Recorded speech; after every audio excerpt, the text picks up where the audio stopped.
자, 오늘 우리에게 주시는 하나님의 말씀은 신약성경 요한복음 12장 1절에서 8절의 말씀입니다. 요한복음 12장 1절에서 8절의 말씀 세 번역으로 하나님의 말씀을 봉독합니다. 6월절 엿새 전에 예수님께서 베다니에 가셨다. 그곳은 예수께서 죽은 사람 가운데 살리신 나사로가 사는 곳이다. 거기서 예수를 위하여 잔치를 베풀었는데 마르다는 시중을 들고 있었고 나사로는 식탁에서 예수와 함께 음식을 먹고 있는 사람 가운데 끼어 있었다.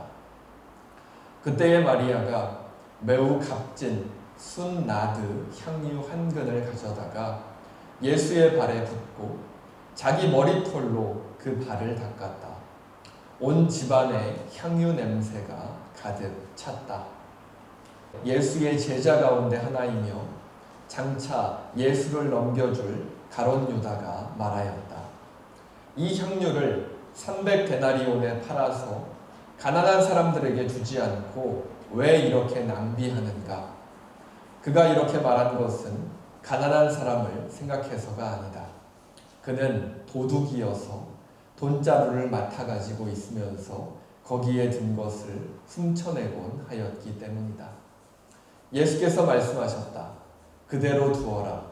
그는 나의 장사날에 쓰려고 간직한 것을 쓴 것이다. 가난한 사람들은 언제나 너희와 함께 있지만 나는 언제나 너희와 함께 있는 것이 아니다. 아멘. 이제 부활절을 2주 앞두고 있죠. 지금 우리가 예배하면서 기념하고 있는 사순절과 또 2주 앞으로 다가온 부활절은 예수님의 십자가 죽음과 또는 예수님께서 그 죽음에서 다시 살아나신 생명을 함께 생각하고 기념해야 하는 그런 모순된 감정을 느끼게 하는 기간인 것 같습니다. 40여일을 예수님의 고난과 고통, 죽음에 대해서 묵상하다가 3일 만에 갑자기 다시 살아나신 예수님을 바라보면서 기쁨의 부활절을 맞이한다라는 것이 감정적으로 보면 어색하게 느껴지기도 합니다.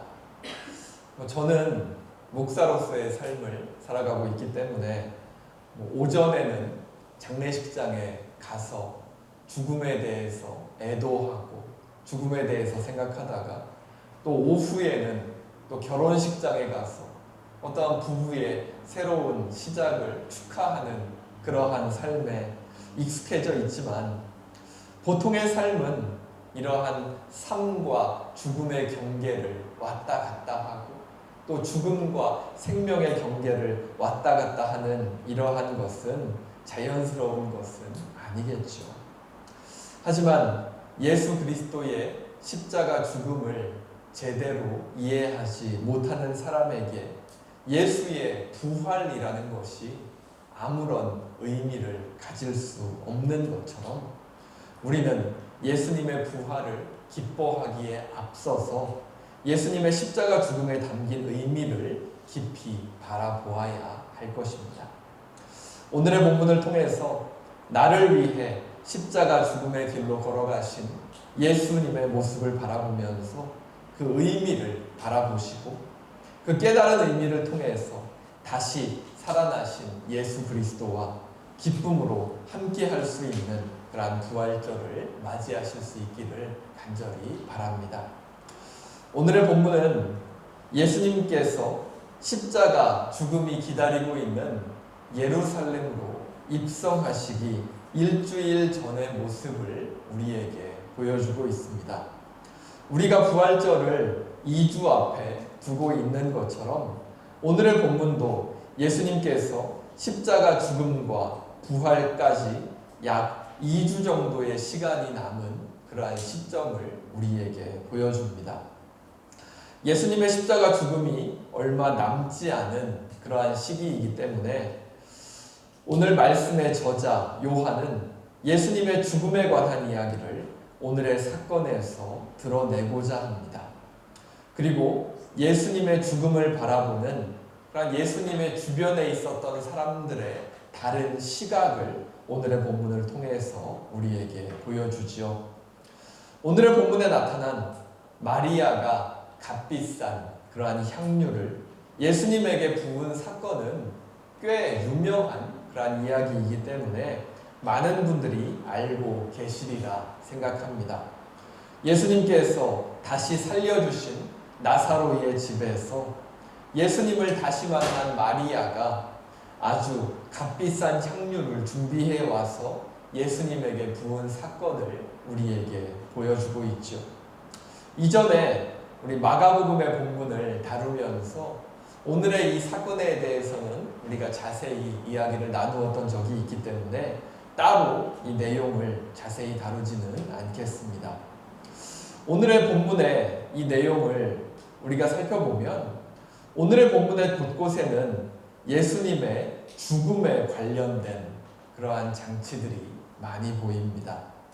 먼저 오늘의 본문에 드러난 장소를 살펴보면 베단이라고 되어 있는 예수님께서 찾아오신 이 나사로의 집은 어떠한 장소였습니까?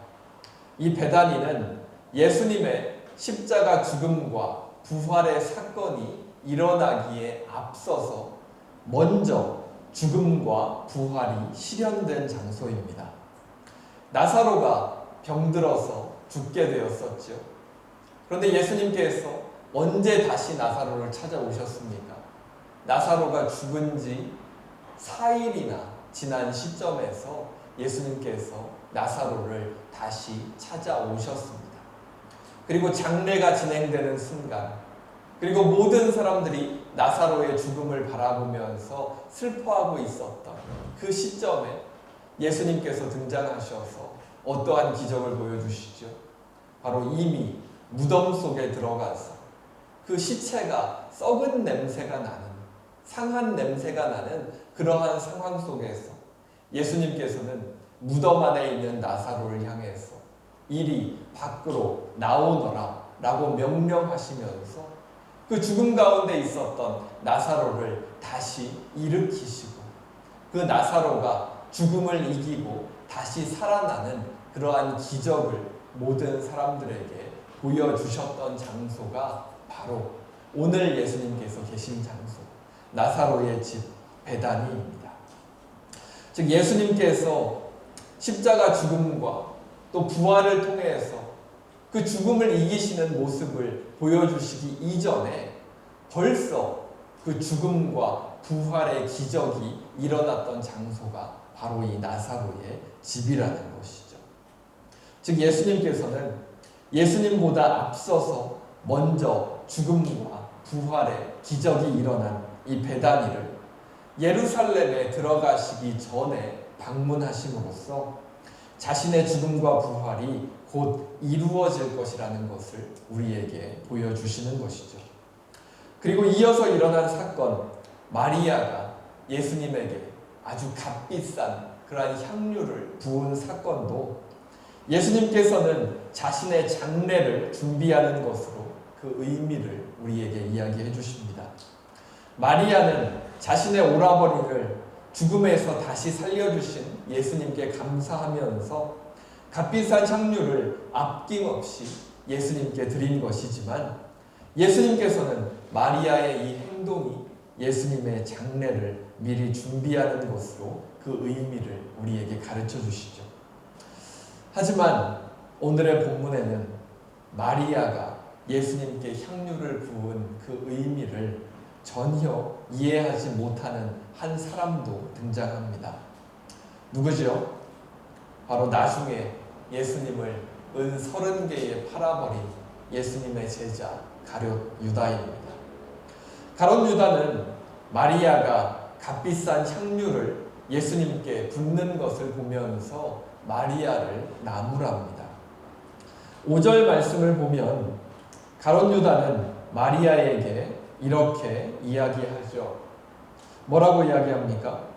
이 향유를 300데나리온에 팔아서 가난한 사람들에게 주지 않고 왜 이렇게 낭비하는가? 이 향유를 300데나리온에 팔아서 가난한 사람들에게 주지 않고 왜 이렇게 낭비하는가? 이전에 말씀드렸던 것처럼 이 300데나리온이라는 가치는 호주 달러로 약 한 5만 불에서 6만 불 정도의 가치를 가지는 그러한 금액입니다. 가룟 유다는 이처럼 큰 가치를 가진 향유를 팔아서 가난한 자들을 구제하는 데다가 쓰지 왜 그것을 다 부어버려서 낭비해버리는가 하고 마리아를 나무라고 있죠. 하지만 이어서 나오는 6절 말씀을 보면 가룟 유다는 정말로 가난한 사람을 돕지 못해서 화가 난 것이 아니라는 것을 우리가 알 수가 있습니다. 6절에서 뭐라고 이야기하죠? 그가 이렇게 말하는 것은 가난한 사람을 생각해서가 아니다. 그는 도둑이어서 돈자루를 맡아가지고 있으면서 거기에 든 것을 훔쳐내곤 하였기 때문이다. 가룟 유다는 가난한 사람을 도울 수 있는 기회를 놓쳐서 화가 난 것이 아닙니다. 향유를 마리아가 예수님에게 바쳤다면 자신이 그것을 팔아서 아주 큰 돈을 챙길 수가 있었는데 그럴 수 있는 기회를 놓쳤기 때문에 아쉬워하면서 마리아에게 화를 내고 있는 거죠. 즉 가룟 유다는 마리아가 향유를 예수님께 부은 이 사건의 이면에 있는 예수님의 장례를 준비한다라는 그 의미는 전혀 이해하지 못하고 있다라는 사실을 우리가 오늘의 본문을 통해서 알 수가 있죠. 자, 우리 오늘의 본문을 보면서 말씀을 정리해 볼까요?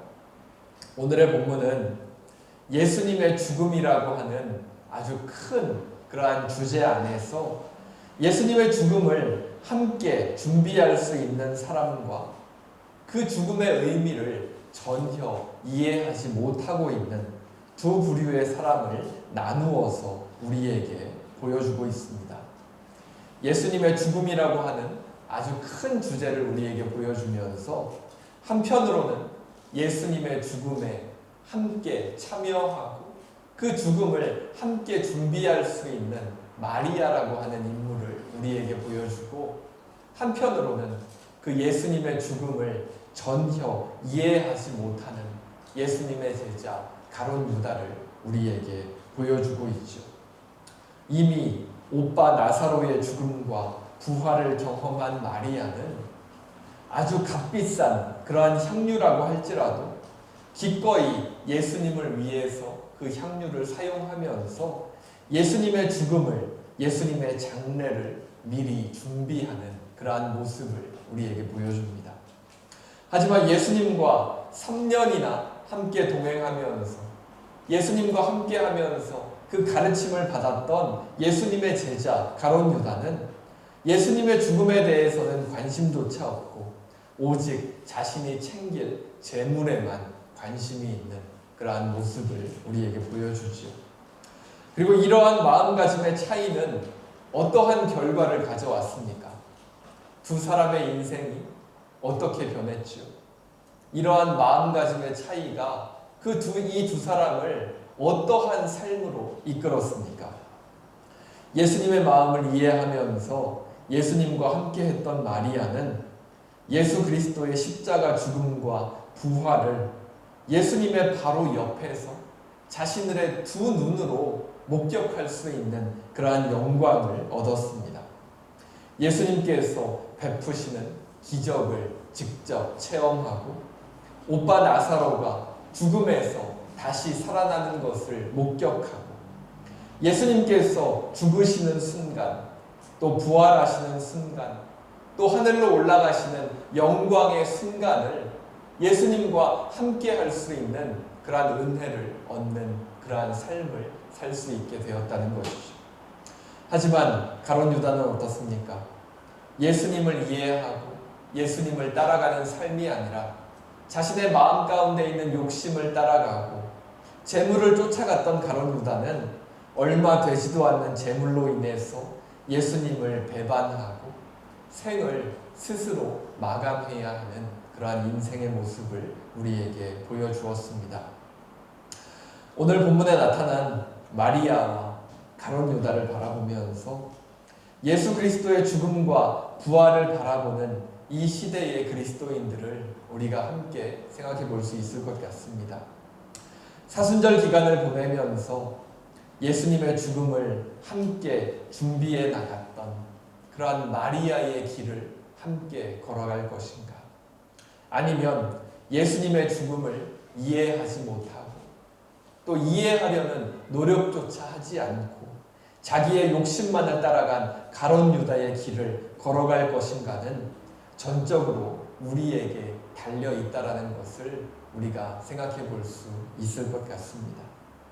예수님의 마음을 이해했던 마리아, 그리고 예수님과 함께하고자 했던 마리아는 그 인생의 끝까지 예수님과 동행하는 그러한 삶을 살아갈 수 있었지만 예수님을 이해하지 못했고 또 이해할 마음조차도 없었던 그러한 가룟 유다는 예수님을 배반하는 그러한 삶을 살아갈 수밖에 없었습니다. 그렇기 때문에 예수님께서는 오늘 본문을 통해서 마리아와 가룟 유다를 우리에게 보여주시면서 예수님을 이해하는 것이 신앙인이 가져야 할 첫 번째 일임을 우리에게 가르쳐 주십니다. 그리고 마리아를 나무라는 가룟 유다를 향해서 예수님께서는 이렇게 말씀하시죠. 우리 7절과 8절 말씀 같이 볼까요? 예수께서 말씀하셨다. 그대로 두어라. 그는 나의 장사나에 쓰려고 간직한 것을 쓴 것이다. 가난한 사람들은 언제나 너희와 함께 있지만 나는 언제나 너희와 함께 있는 것이 아니다. 8절의 말씀을 보면 어떠한 생각이 드십니까? 가난한 사람들은 언제나 너희와 함께 있지만 나는 언제나 너희와 함께 있는 것이 아니다. 라는 이 8절의 말씀 어떠한 생각이 드세요? 그럼 지금 가난한 자들을 돕지 않아도 된다는 이야기인가? 라는 생각이 들 수도 있을 것 같습니다. 하지만 이 말씀은 가난한 자를 돕는 것보다 예수님을 섬기는 것이 더 중요하다라는 그런 의미가 아니겠죠.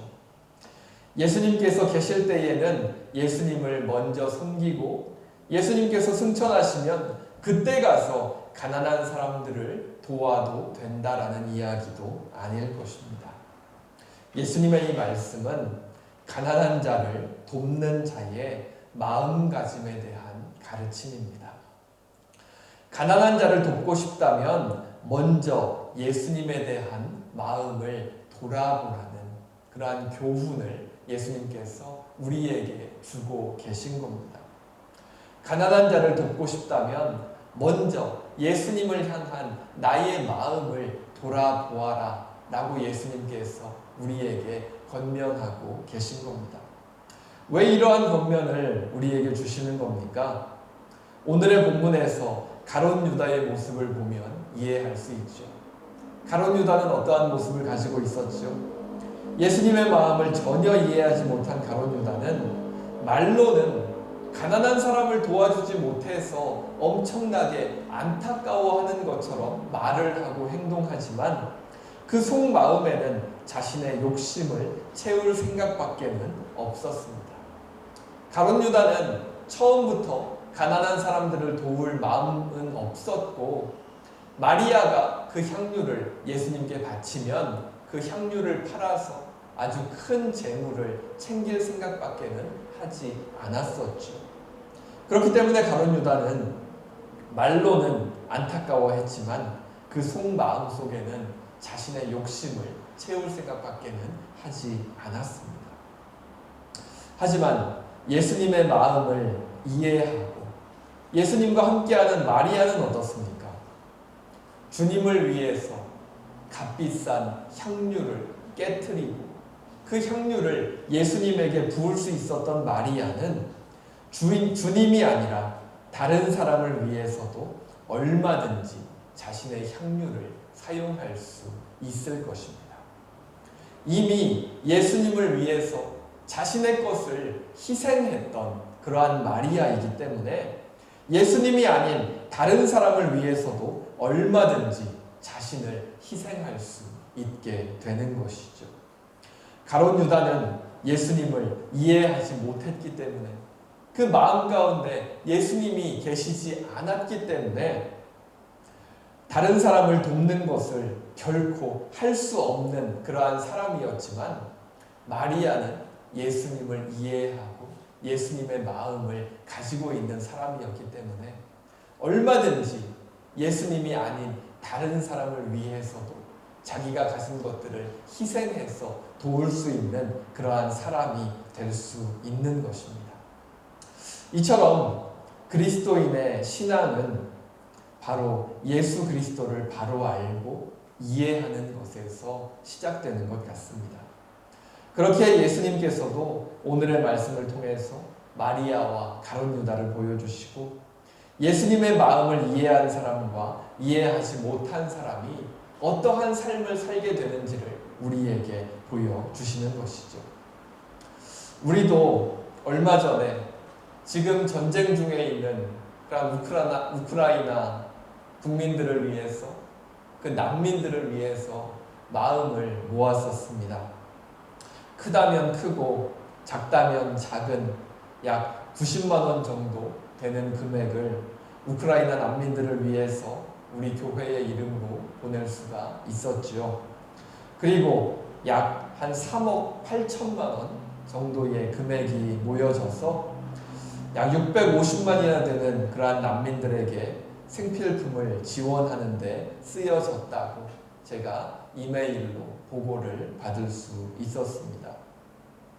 한번 가본 적도 없고 만나본 적도 없는 그러한 우크라이나 난민들을 위해서 우리가 마음을 모을 수 있었던 이유는 어디에 있겠습니까? 저도 지금까지 살면서 우크라이나 사람들은 만나본 적이 없습니다. 이렇게 호주에 살면 그래도 한 번쯤은 만나볼 만도 한데, 우크라이나 사람은 이상하게도 한 번도 만날 기회가 없더라고요. 근데 우리가 이렇게 살아가면서 만나본 적도 별로 없고, 또 방문해 본 적도 없는 그 우크라이나라고 하는 그 땅을 위해서, 또 그 땅에서 쫓겨난 그 난민들을 위해서 마음을 모을 수 있었던 그러한 이유가 어디에 있었겠습니까? 바로 우리가 예수님 안에서 하나이고, 또 예수님의 마음이 그 전쟁으로 인해서 고통당하는 난민들을 향해서 있다라는 것을 우리가 예수님의 마음으로 이해했기 때문에 우리는 그들을 도울 마음을 가질 수 있었을 것입니다.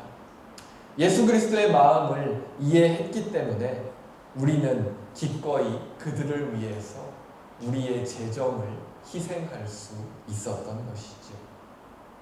이처럼 예수 그리스도를 이해하고 예수 그리스도의 마음으로 이 세상을 살아가는 참된 그리스도인의 시작은 바로 예수 그리스도를 이해하고 예수 그리스도의 십자가 죽음을 이해하는 것에서 시작되는 것 같습니다.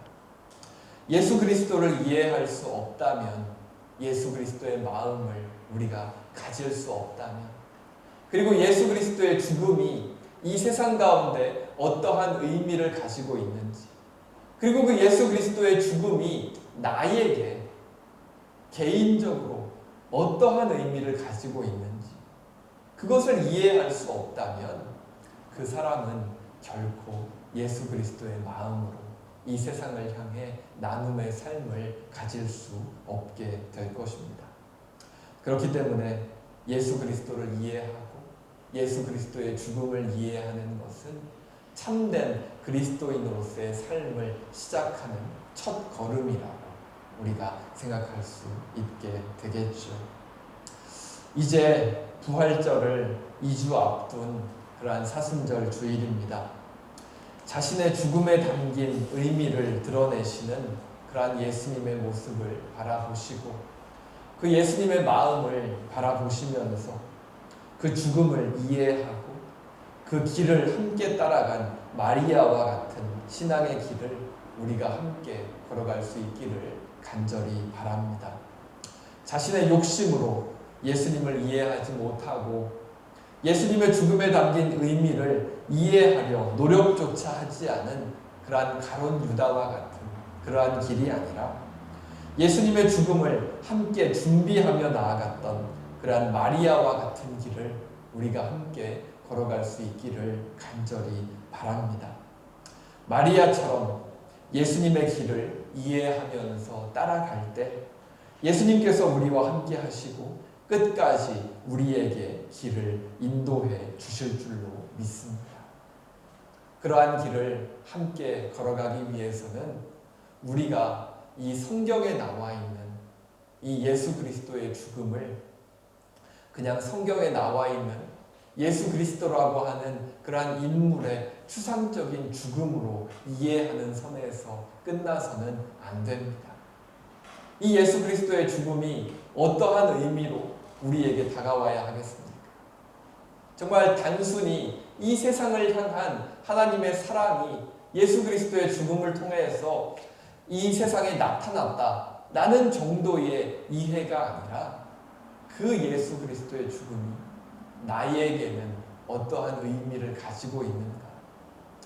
내가 어떠한 죄를 가지고 있기에 예수님께서 이 세상 가운데로 오실 수밖에 없었고 그 예수님께서 나를 위해서 십자가에 달려서 그 고통을 견디시고 죽음으로 하나님 앞에 속죄하실 수밖에 없었는가? 그 이유를 우리의 개인적인 마음 가운데 그것을 이해해야 하는 그러한 과정이 반드시 우리에게 필요하다라는 겁니다.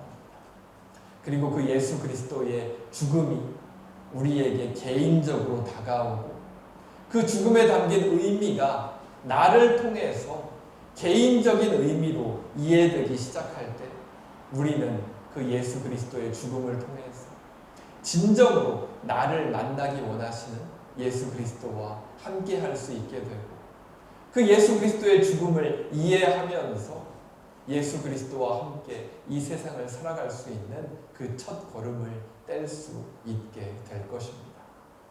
그렇기 때문에 우리는 이 사순절 기간을 통해서 예수 그리스도의 죽음을 묵상하고 예수님께서 우리에게 가르쳐 주시는 예수님의 죽음의 의미를 깊이 생각하는 시간을 갖게 되는 겁니다.